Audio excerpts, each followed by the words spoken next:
Hey lovelies, Esther here. And yes, my hair keeps getting shorter and shorter, prompting the question, is it a problem in mixed company to rub one's head obsessively? Yeah, it feels so good.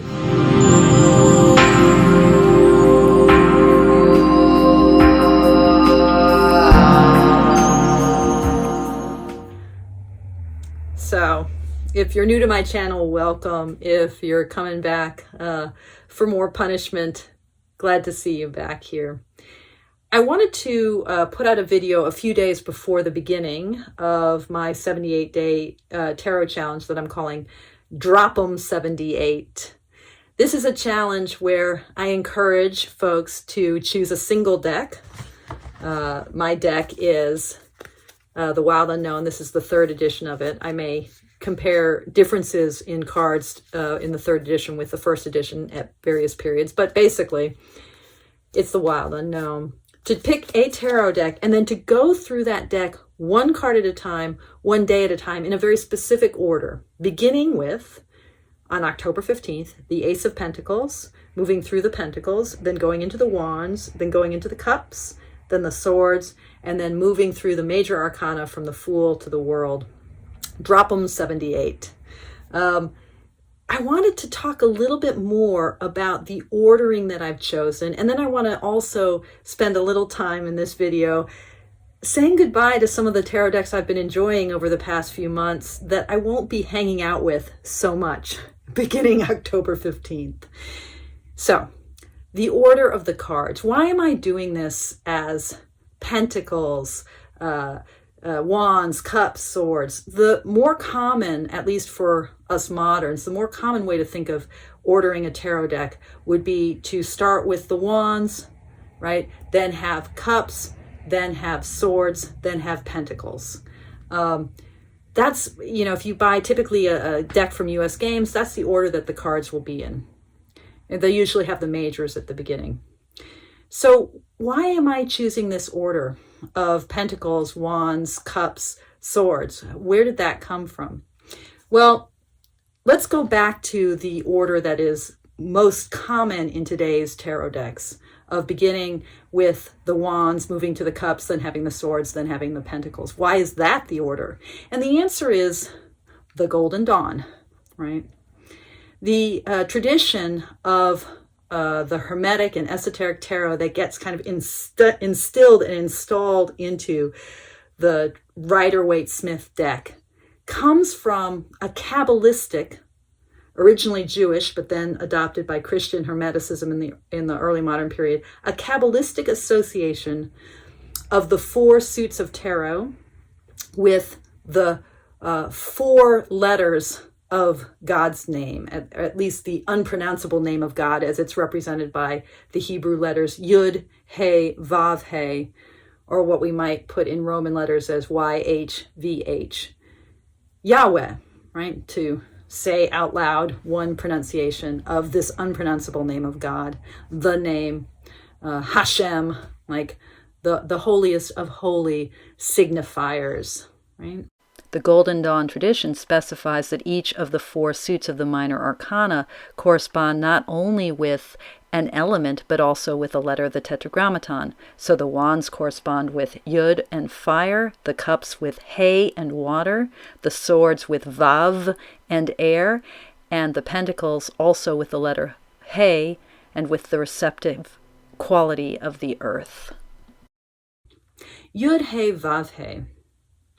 So customarily, that four-letter name is associated in Kabbalah with the movement of the divine into creation, with actually the act of creation itself. So the first Yud gets associated with fire, with the light that God sparks into the world, right? Think about in the beginning, the earth was without form and void, and God said, let there be light. That flash of fire, the beginning of creation.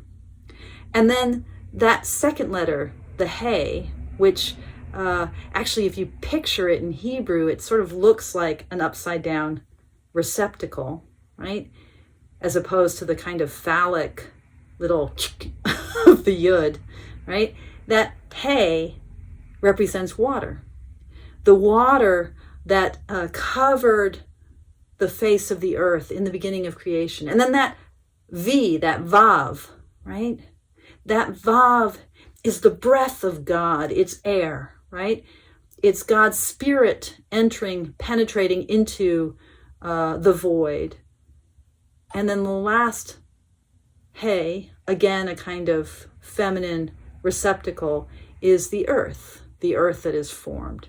So Yud He Vav He bespeaks that movement of light, of God, of the flash of divinity, the spark of divinity into a formless void, watery void, the breath of God, of spirit, and the generation of matter, of the earth, of all that is. So the 4 letters of God's name kind of carry out this movement of creation and the way in which the divine, the spiritual realm enters into matter. So it's a story of the way in which the spirit becomes flesh. Like, this is a very Judeo-Christian kind of dualistic sense of everything. There's a creator and there's creation. There's spirit and there's matter. Now, from a magical perspective, right, the magician, right, she wants, the witch, she wants to make manifest the idea. So magic is also a form of creation, an effort to make real, to make physical, to enact something that is merely in the realm of idea, will, heart, spirit. So this kind of vision from Judeo-Christian mythology of the separation between spirit and flesh and the movement of divine creation also becomes a way in which we humans can make manifest our will, and this is the cool thing, in reverse, that we can ascend from the merely spiritual into the merely physical into the spiritual realm. So we can enact that movement from the divine spark into creation. We can enact that in reverse as fleshly beings who ascend spiritually to our divine source. Oh, this is beautiful. This is, kind of how spirituality is understood in a monotheistic Judeo-Christian context. It's lovely.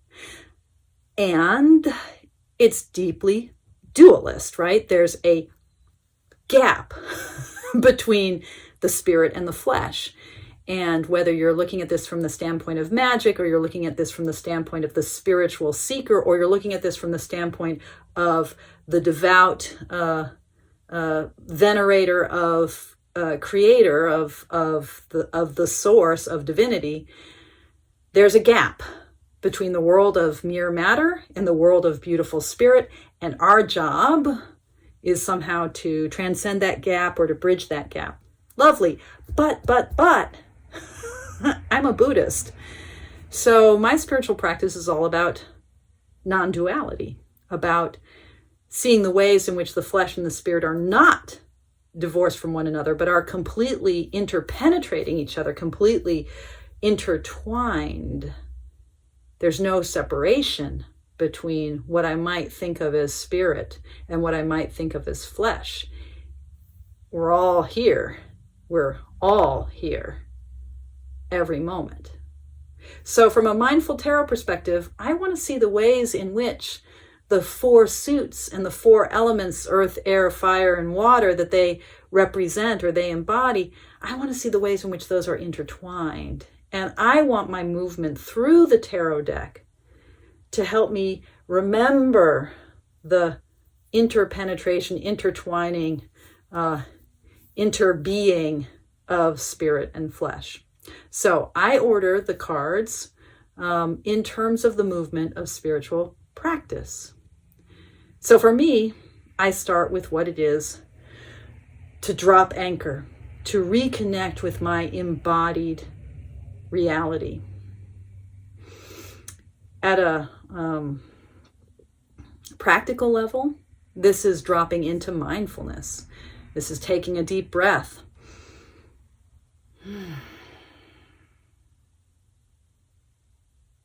And feeling the pull of gravity on my body.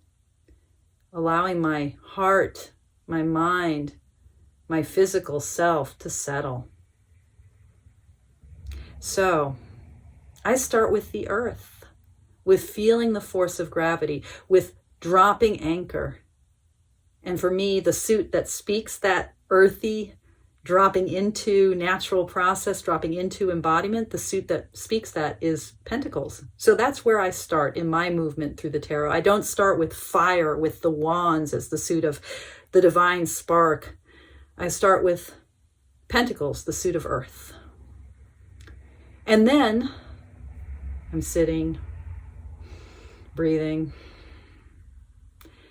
The next suit that bespeaks for me the next step in a kind of aligning with the interbeing, interpenetration of all things of spirit and flesh is the suit of wands as the suit of fire, a suit that I associate with that responsiveness to the world.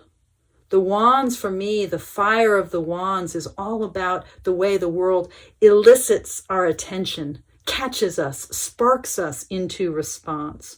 You know, if I think about a card like the Seven of Wands, the Stand Your Ground card, which for me is also the Bodhisattva card, the card of standing tall to speak for all beings, that's a card of response. That's a card of activism. That's a card of meeting the world.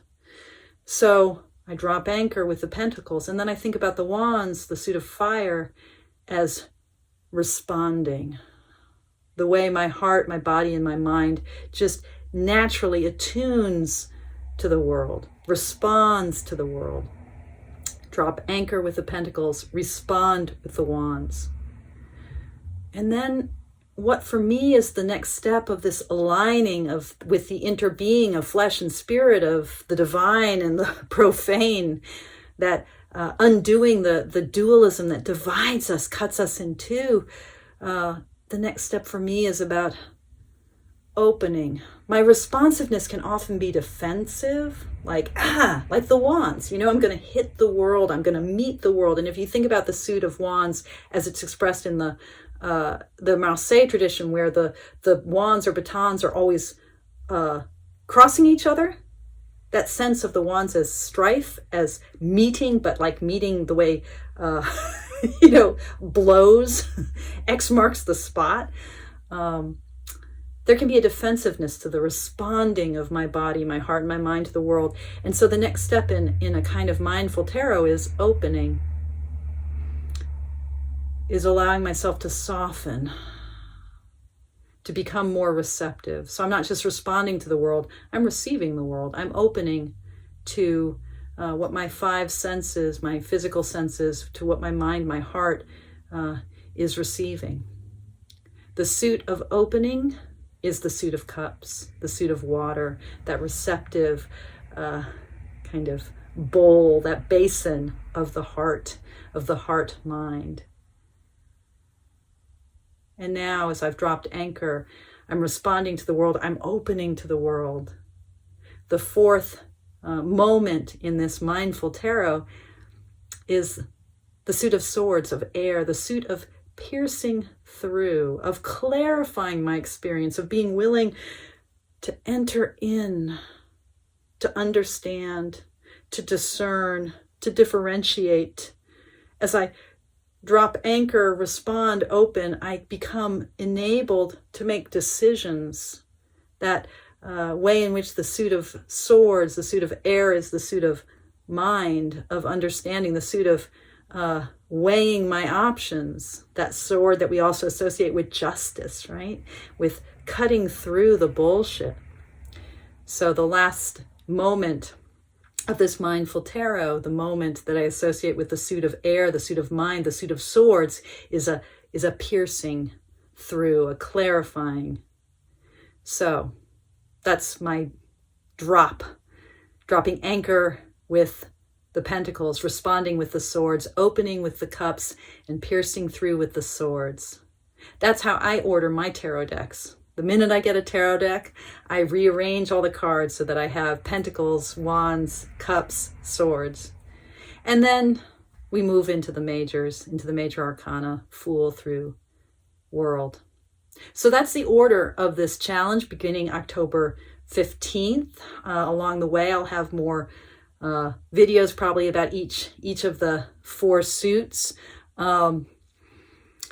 I wanted also, I'm trying to think if I want to do this in this video or not. Maybe I'll do a second video, a kind of companion video to this in which I say goodbye to each of my decks that I've been loving so much over the past few months. Okay, goodbye for now. I'll probably be filming another video right after this one. If you have any questions about the Drop M78 challenge, send me an email. Please consider joining the Mindful Tarot community. Join us online, join us on Facebook, post on Instagram. Just have at it, folks. And as always, thank you so much for your practice.